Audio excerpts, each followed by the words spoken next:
pada kali ini adalah apa yang harus kita lakukan, bisnis apa. Kalau teman-teman belum punya bisnis, yang mau bisnis apa yang memungkinkan untuk dijalankan di saat new normal gitu, karena beda sekali dengan masa pandemi kemarin ya, situasinya udah beda. Kalau kemarin pas panik-paniknya gitu, ini sudah mulai agak normal gitu. Meskipun sebetulnya nggak normal-normal banget, karena begini, kita nggak bisa masuk di semua bidang bisnis untuk saat-saat ini. Nggak semua bidang bisnis seperti sebelum terjadi wabah gitu ya. Satu contoh, bisnis-bisnis yang berkaitan dengan transportasi. Anda baru mulai buka, nah ini istilahnya kurang efektif gitu ya. Karena yang sudah berdiri lama pun gitu bisa bangkrut seketika. Satu contoh, beberapa maskapai sudah menyatakan rugi sekian triliun gitu. Ada satu maskapai yang terbesar, salah satu yang terbesar di Indonesia. Sekarang penerbangannya udah nggak ada gitu. Di Solo, nggak tahu kalau di tempat lain gitu. Penerbangannya di Solo udah nggak ada, berhenti beroperasi. Ya karena beban operasionalnya begitu besar. Terus usaha sejenis travel misalnya ya, seperti itu. Dan beberapa perusahaan benar-benar sudah menutup aktivitasnya. Contoh seperti penginapan ya, Airi itu sudah pasti menutup. Dan kemarin kabar-kabar juga bisnis fashion, salah satu yang terbesar ya, Zara itu 1.200 outletnya ditutup gara-gara corona. Oke. Nah, jadi ada beberapa hal yang harus kita perhatikan. Memang saat ini, saat saya bikin video ini, aktivitas di mall sudah dibuka, aktivitas perbelanjaan sudah dimulai.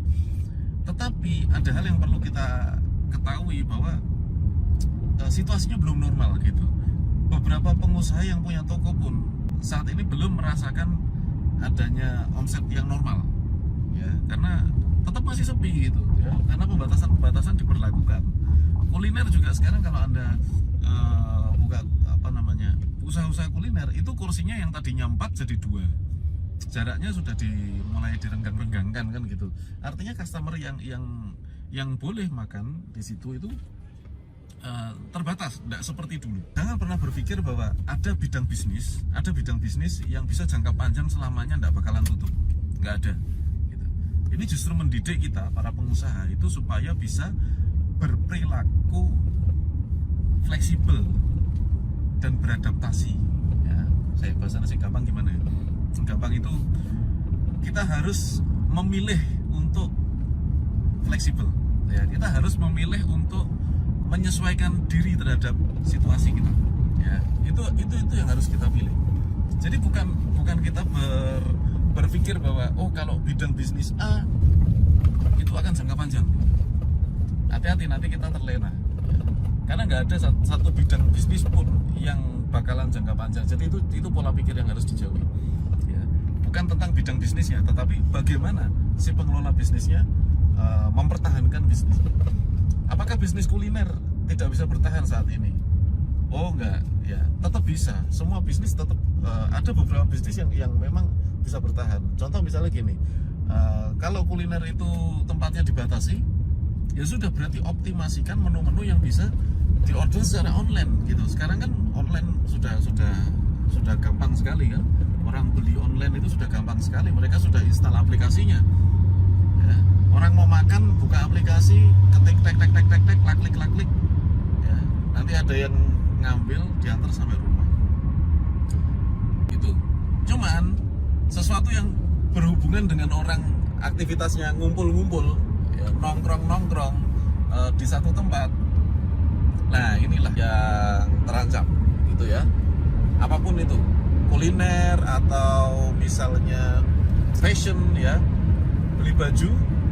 Kalau harus ke mall, ya sekarang dibatasi mallnya gitu. Artinya marketnya di mall sangat-sangat terbatas. Ini tantangan ini. Ada beberapa yang akan bertahan dan sebagian akan tidak bertahan. So, ini adalah sesuatu yang kita sebut sebagai new normal. Apalagi bisnis yang mengalami kesulitan di saat new normal ini. Finance. OJK sudah mengeluarkan nama-nama, kalau nggak salah kemarin 7 bank yang mengalami kesulitan ya, yang dalam pengawasan. Ada 7 bank yang dalam pengawasan. saya nggak sebut namanya, nanti ada cari sendiri ya. Kenapa kok bisa begitu? Ya karena NPL, karena banyak kredit-kredit yang saat ini macet gitu. Sekarang orang punya toko, tokonya sepi, ya angsurannya masih jalan, otomatis kan dia nggak bisa bayar angsurannya. Ini jadi bisnis finance juga mengalami penurunan gitu ya. Nah, terus gimana nih kita? Saya harus bisnisnya nggak apa-apa. Kalau saya mau mulai bisnis, apa yang harus kita perhatikan? Sebetulnya saya punya benang merahnya sih.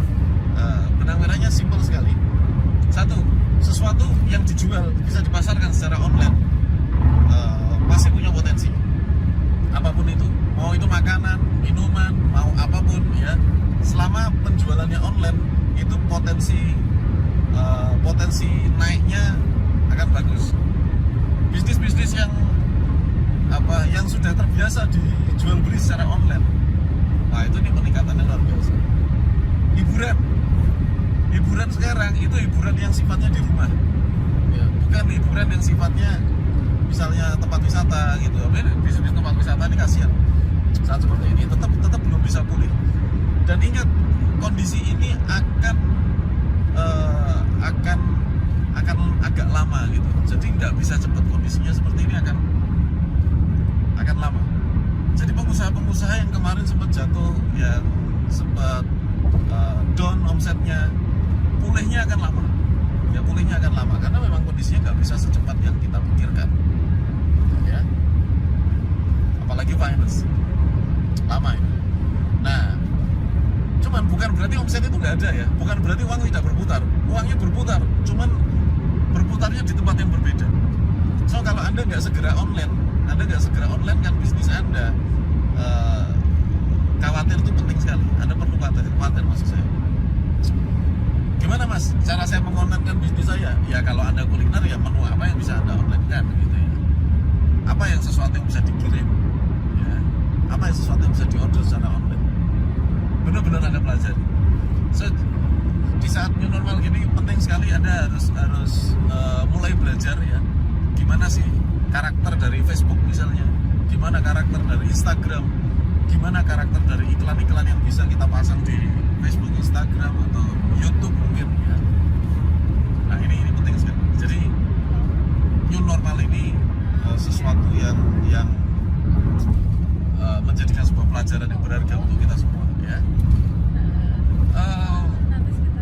Mungkin itu ya yang bisa saya sampaikan untuk sementara. Nanti kita akan lanjut lagi di beberapa video berikutnya.